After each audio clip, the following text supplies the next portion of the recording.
Magandang araw po sa inyong lahat. Ako po si John Verhil Berongoy at tatalakayin ko ang aplikasyon at pag-uulat ng explanatory sequential design. Sa presentasyong ito, ating aalamin kung paano isinasagawa ang disenyong ito sa mixed method research at kung paano maayos na iuulat ang mga resulta nito mula sa quantitative phase kasunod ang qualitative phase hanggang sa pagsasama o integrasyon ng dalawang uri ng datos upang makabuo ng mas malalim at komprehensibong interpretasyon.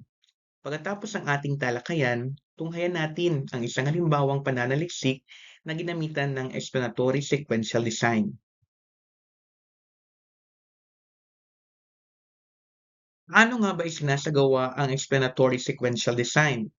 Ang explanatory sequential design ay nakabatay sa prinsipyo ng philosophical pluralism na nagbibigay daan sa mga mananaliksik na gumamit ng magkakaibang paradigm sa bawat yugto ng pananaliksik. Ginagamit ang post-positivism bilang gabay sa kwantitatibong yugto upang matiyak ang katumpakan, objektibilidad at pagiging pangkalahatan ng mga natuklasan. Samantala, ang constructivism ay nagsisilbing gabay sa kwalitatibong yugto upang makabuo ng mas malalim na kontekstualisadong pag-unawa sa mga resulta ng pag-aaral. So dahil dito, sinasagawa ang disenyong ito sa magkakahiwalay ngunit magkakaugnay na mga yugto. Nagsisimula ito sa kwantitatibong yugto kung saan unang tinutukoy ang mga statistical na resulta at mga pangunahing natuklasan. Sinusundan ito ng kwalitatibong yugto na naglalayong ipaliwanag, palawakin at bigyang konteksto ang mga natuklasang nakuha mula sa kwantitatibong pagsusuri.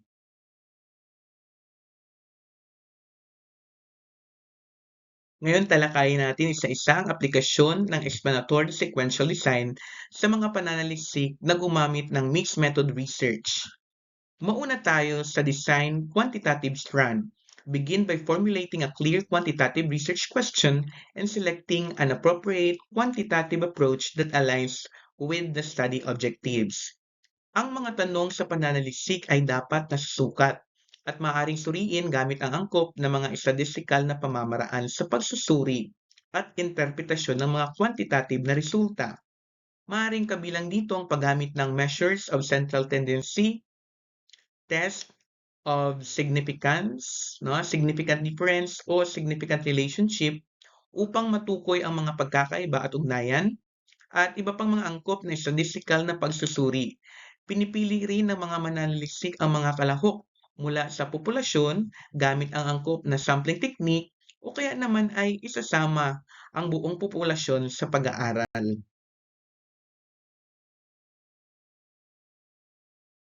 Pangalawa, collect and analyze quantitative data.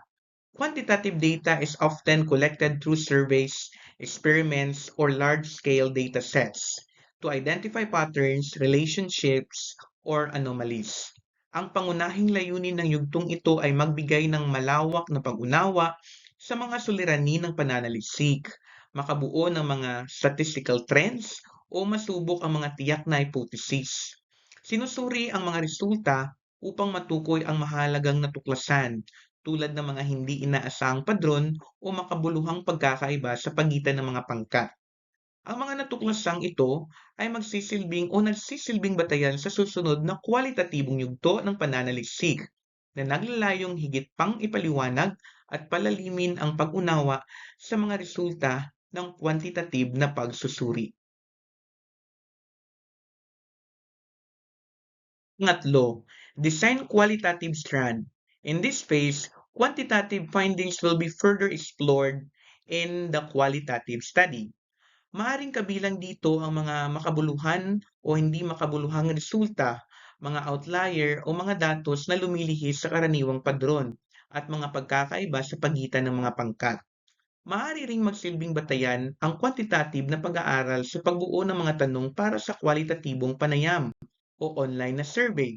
Gayon din sa pagpili ng mga kalahok na isasama sa mga o sa kwalitatibong sample ng pananaliksik. Pang-apat, qualitative data collection and analysis.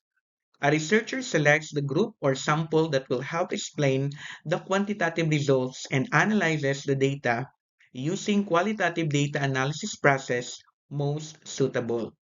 Ang mga natuklasan mula sa quantitative na yugto ay magsisilbing batayan sa pangangalap ng qualitative na datos.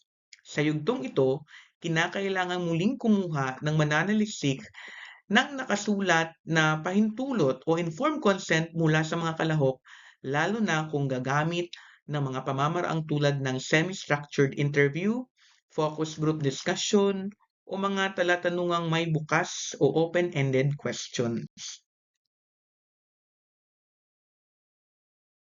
Panlima, integrate results from both phases. Researchers compare and combine insights from the analyzed qualitative and quantitative data. Ang prosesong ito ay kinapapalooban ng pagtukoy ng mga ugnayan sa pagitan ng dalawang hanay ng datos at pagsasama-sama ng mga natuklasan upang makabuo ng isang magkakaugnay at komprehensibong paglalahad. Layunin nitong ipaliwanag kung hanggang saan at sa anong paraan maipaliliwanag ng qualitative na datos ang mga natuklasan mula sa quantitative na pagsusuri. Ngayon dumako tayo kung paano ilalahad ang mga resulta ng isang pananaliksik na gumamit ng explanatory sequential design. Sa pag-uulat ng mga resulta, unang inilalahad ang mga natuklasan mula sa quantitative na yugto, kabilang ang descriptive at inferential statistics, pati na rin ang mga talahanayan at graph. Sinusundan ito ng qualitative na mga natuklasan na inaayos batay sa mga pangunahing tema na tumutulong sa pagpapaliwanag o pagbibigay konteksto sa mga numerikal na resulta. Ang integrasyon ng dalawang hanay ng datos ay isinasagawa sa talakayan ng mga kwalitatibong resulta kung saan malinaw na iniuugnay ng mga mananalisik o ng mananalisik ang mga kwalitatibong pananaw sa tiyak na kalakaran o trend na natukoy sa quantitative na pagsusuri. Isang mabisang estratehiya sa pag-uulat ay ang paglalagay ng mga paliwanag pagkatapos ng bawat mahalagang estadistikal na natuklasan.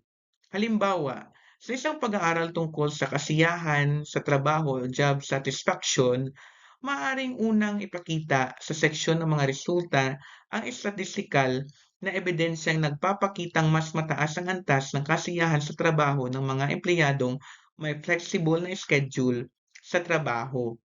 Kasunod nito, maaaring ilahad ang kwalitatibong bahagi o sa kwalitatibong bahagi ang mga dahilan kung bakit nila nararamdaman ito gamit ang mga sipi mula sa mga panayam upang maipakita ang kanilang mga personal na karanasan sa pagpapaliwanag ng mga estatistikal na natuklasan. Bilang halimbawa, gamitin natin ang pag-aaral ni Abudo Beresborn na pinamagatang an explanatory sequential mixed method study of nursing students' self-efficacy in caring for older adults in Ghana.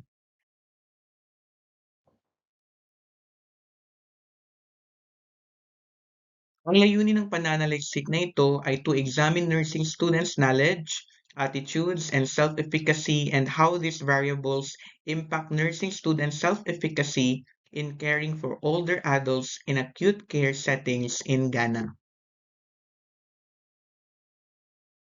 Para sa metodo ng pag-aaral, isinagawa ang pananaliksik o ng mga mananaliksik ang pag-aaral gamit ang explanatory sequential mixed method design. Sa unang yugto o phase 1, gumamit sila ng cross-sectional na disenyo upang makalikom ng kwantitatibong datos hinggil sa antas ng kaalaman, saloobin at self-efficacy ng mga mag-aaral. Kabilang sa mga kalahok ang 170 mag-aaral sa ikalawa at ikatlong taon ng programang nursing. At ang pangangalap ng datos ay isinagawa mula Disyembre 2019 hanggang Marso 2020. Sinuri ang mga nakalap na datos sa pamamagitan ng descriptive statistics at multiple variable linear regression. Ang mga resulta ng kwantitatibong yugto ang nagsilbing batayan sa pagpili ng mga kalahok para sa kasunod na yugto ng pananaliksik. Sa ikalawang yugto o Phase 2, 17 mag-aaral sa programang nursing ang pinili sa pamamagitan ng purposive sampling upang lumahok sa semi-structured na panayam. Na isinagawa naman mula Nobyembre hanggang Disyembre 2020. Ang mga panayam ay isinailalim sa transkripsyon at sinuri sa pamamagitan ng thematic analysis upang matukoy ang mga pangunahing tema na nagpapaliwanag sa mga natuklasan ng kwantitatibong yugto. Sa huli, pinagsama at iniugnay ang mga resulta mula sa kwantitatibo at kwalitatibong yugto upang makabuo ng isang mas malalim, komprehensibo at integratibong interpretasyon ng suliranin sa pananaliksik. Narito naman ang kanilang natuklasan mula sa isinagawang pag-aaral.